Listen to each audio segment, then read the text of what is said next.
With our neck and fretboard assembled and the body mostly together, we're going to turn our attention to the soundboard and the back.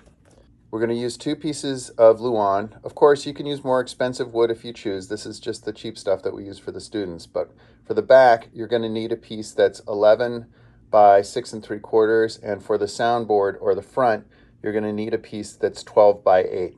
What we're going to do right now is mark where we can put the sound hole and also mark where the brace is going to go on the soundboard.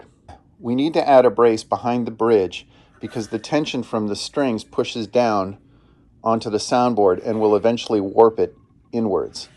So a little brace, and the brace is just made out of the 1/2 by 1/2 that we used for the kerfing. We're going to mark where the box sits on top of the soundboard. And again, the goal here is to figure out where the sound hole can go. This is a non-traditional project, so we let the students decide where they want to put the sound holes and what shape they want to be. So first thing to do is decide which side you want to have facing out. Doesn't matter. Your choice. And let's just put it down horizontally in front of us. And then I'm going to take the box, and this is the heel part. The heel part is going to go all the way towards one edge. And there's going to be significant areas around the outside edge here that can become part of the design. So I'm just going to estimate the sides and the back and place it there. Now usually people use a pencil, but for the sake of the video, I'm going to use a Sharpie today so that you can see the lines that I'm drawing. And basically all I'm going to do is trace the inside of the box.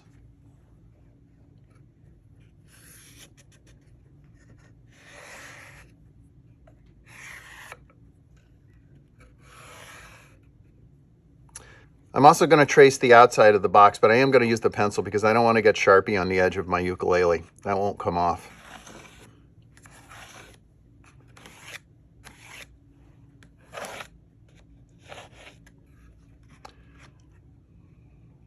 And now I need to measure for where the brace goes.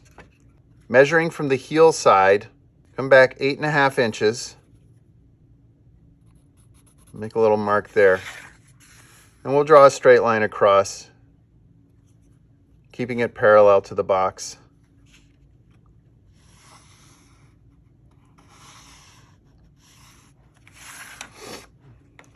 This will be the area where I can put the sound hole. I have a little piece of the 1/2 by 1/2 furring, which has been cut down to 5 inches, and I'm going to place it in the center here and glue it down.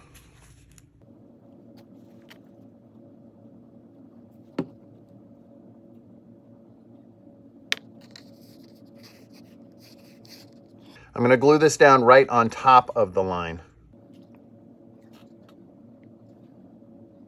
And to prevent it from slipping, I'll put some tape to hold it in place.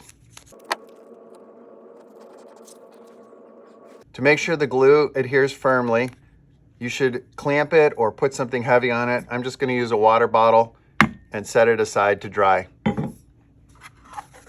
At this point, there's no reason why you can't glue the back onto the body. So again, I'm going to choose which side looks best, and it's going to go on the soft side. Before I do anything though, I need to make sure that the sides are smooth with the kerf, because we want to put glue on the kerf, but we also want the sides to adhere too. The way you can tell if it's sticking up is to use your fingernails, and if it's catching on the sides like it is here, then I know that I need to do just a little bit of sanding to make it smooth.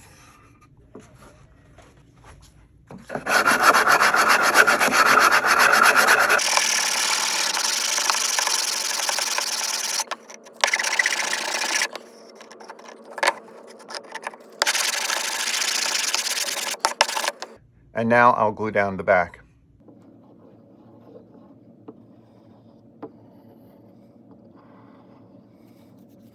When spreading the glue, make sure to get it on the sides here as well as the kerf, and to spread it around evenly.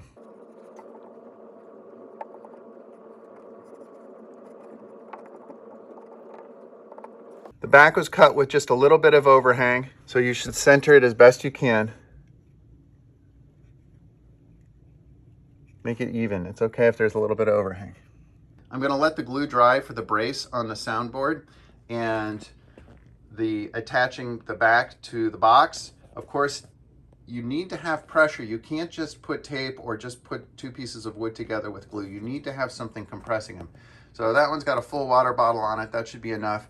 And on this one, I want it to be really, really firmly glued together. So I'm going to put this guitar amplifier on top, and that ought to give it adequate compression. Of course, you can use clamps or whatever you have around the shop.